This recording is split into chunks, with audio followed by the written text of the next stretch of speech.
Bapak, Ibu, dan saudara-saudari yang terkasih, marilah kita mempersiapkan hati dan pikiran kita untuk mendengarkan sabda Tuhan pada hari ini, Minggu 5 Juli 2020. Bacaan pertama, bacaan dari kitab Zakaria, bab 9, ayat 9 sampai 10. Beginilah firman Tuhan. Bersorak-sorailah dengan nyaring, hai putri Sion. Bersorak-sorailah, hai putri Yerusalem. Lihat, rajamu datang kepadamu, ia adil dan jaya. Ia lemah lembut dan mengendarai seekor keledai beban yang muda. Ia akan melenyapkan kereta-kereta dari Efraim. Ia akan memusnahkan kuda-kuda dari Yerusalem. Busur perang akan ia lenyapkan, dan ia akan memberitakan damai kepada bangsa-bangsa. Wilayah kekuasaannya akan terbentang dari laut sampai ke laut, dan dari sungai Efrat sampai ke ujung-ujung bumi. Demikianlah sabda Tuhan. Syukur kepada Allah. Bacaan kedua, bacaan dari surat Paulus kepada jemaat di Roma, bab 8, ayat 9, dilanjutkan ayat 11 sampai 13. Saudara-saudara, kamu tidak hidup dalam daging, melainkan dalam roh, kalau roh Allah memang tinggal dalam dirimu. Tetapi, jika orang tidak memiliki roh Kristus, ia bukanlah milik Kristus.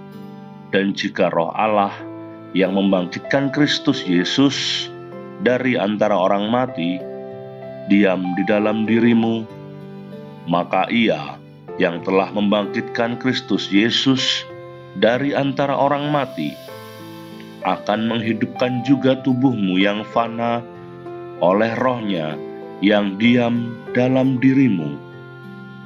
Jadi, saudara-saudara, kita ini orang berhutang, tetapi bukan kepada daging, supaya hidup menurut daging. Sebab, jika kamu hidup menurut daging, kamu akan mati.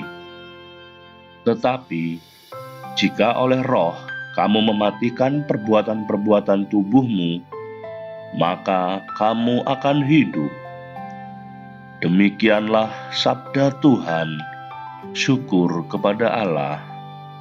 Tuhan beserta kita, sekarang dan selama-lamanya. Inilah Injil Yesus Kristus menurut Matius.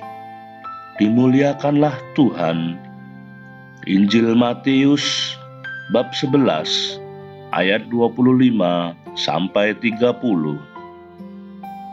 Sekali peristiwa, berkatalah Yesus, "Aku bersyukur kepadamu, ya Bapa, Tuhan langit dan bumi, sebab misteri kerajaan Engkau sembunyikan bagi orang bijak dan orang pandai, tetapi Engkau nyatakan kepada orang kecil. Ya Bapa, itulah yang berkenan kepadamu.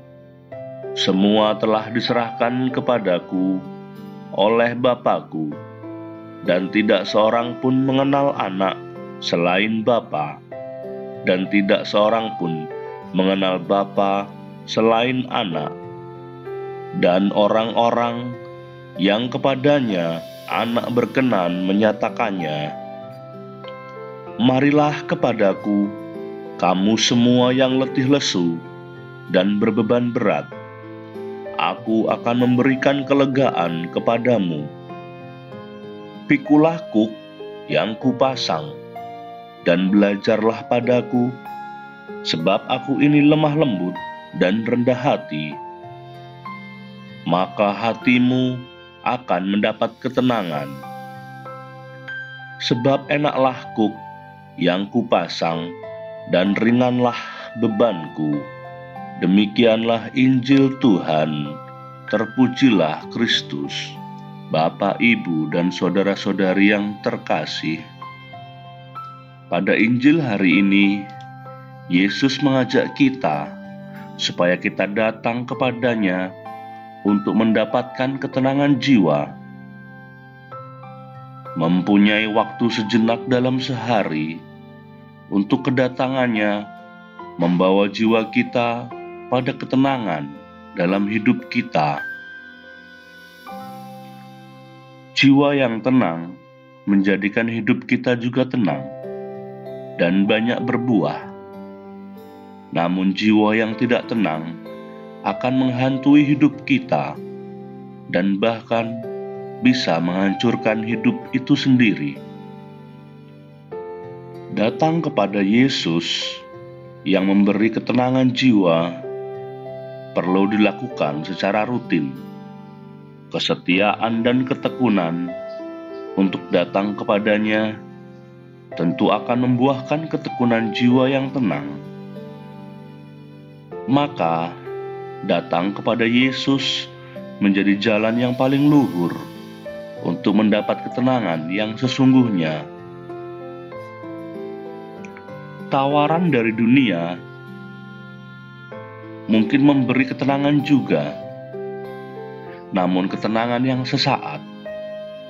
Sedangkan tawaran dari Yesus adalah ketenangan yang kekal, ketenangan abadi yang membawa kita pada ketenangan jiwa, bukan hanya ketenangan pikiran dan ketenangan raga kita.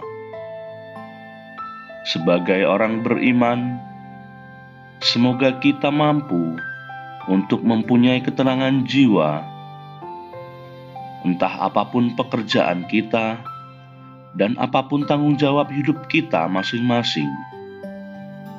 Semoga kita mampu untuk mempertanggungjawabkan hidup kita, baik di hadapan sesama maupun di hadapan Tuhan yang memberikan hidup pada kita. Amin.